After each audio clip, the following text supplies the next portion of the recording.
Gilliard. I got so much motherfucking design on right now. Break it down, bring it back, make it clap.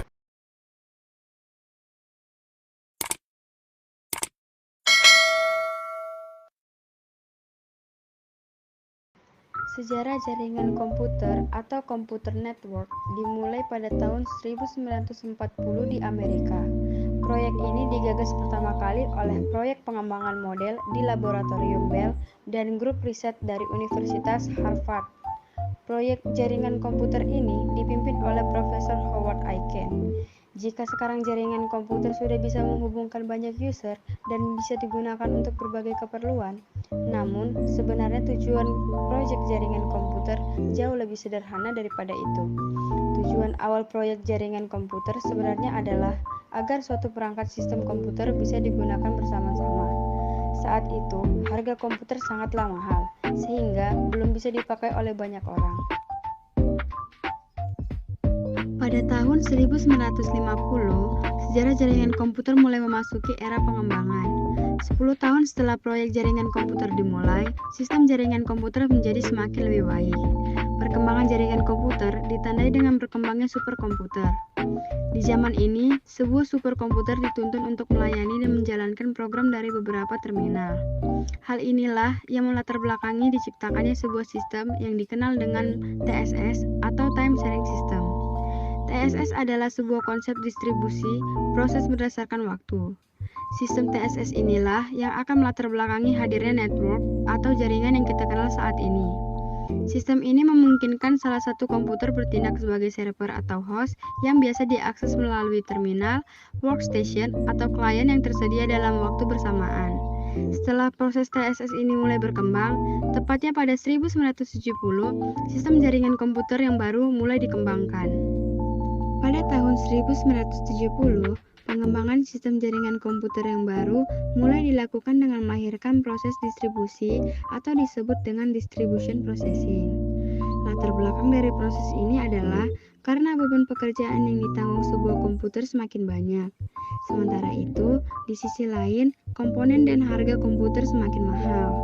Oleh karena itu, suatu data yang ada di dalam host atau server dibagi-bagi secara paralel dengan host lainnya.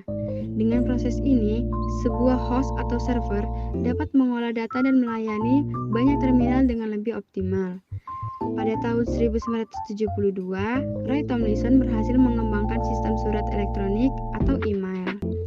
Setelah email mulai banyak diminati dan berkembang pesat, ia kemudian membangun jaringan bernama ARPANET. Email adalah cara paling cerdas untuk bertukar informasi dengan cepat melalui jaringan komputer yang berada di bawah ARPANET. Semua komputer yang terhubung harus mendaftarkan diri ke ARPANET supaya dapat berkirim. Setelah email mulai merebak luas, dua ahli komputer yaitu Vinton Cerf dan Bob Kahn membuat gagasan untuk menciptakan jaringan komputer yang sangat luas dan dapat digunakan di seluruh dunia. Gagasan tersebutlah yang kemudian melahirkan terciptanya internet yang merupakan singkatan dari International Network. Sampai sekarang, internet telah berkembang dan menghubungkan setiap orang di berbagai belahan dunia.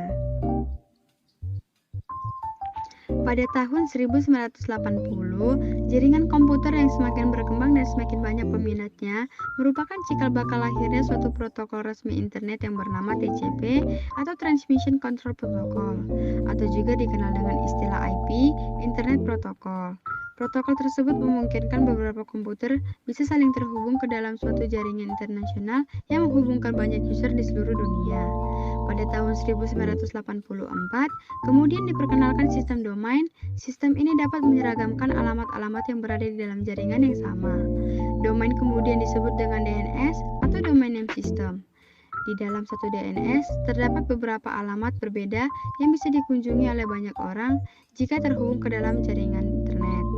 Setelah itu, pada tahun 1988, Jacob Oikern mengembangkan sistem chatting berbasis jaringan komputer yang dapat digunakan secara luas menggunakan internet. Sistem bernama IRC atau Internet Relay Chat tersebut memungkinkan setiap user dapat melakukan chatting dengan user lain melalui jaringan. Pada tahun 1990, tim Berners-Lee mengembangkan dan merancang program penyunting yang dapat melihat isi dari internet yang kini dikenal dengan nama WWW atau World Wide Web.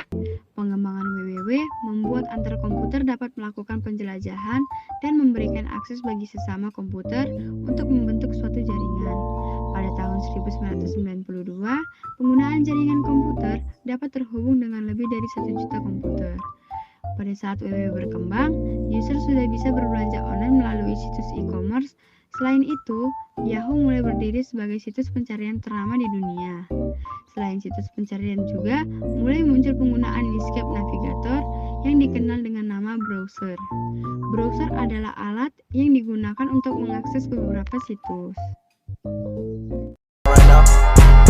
Break it down, bring it back, make it clap. I got 3 old thoughts, new guap, where that thing? Bitches on my line, and you know they come strapped. Hold up, what it not?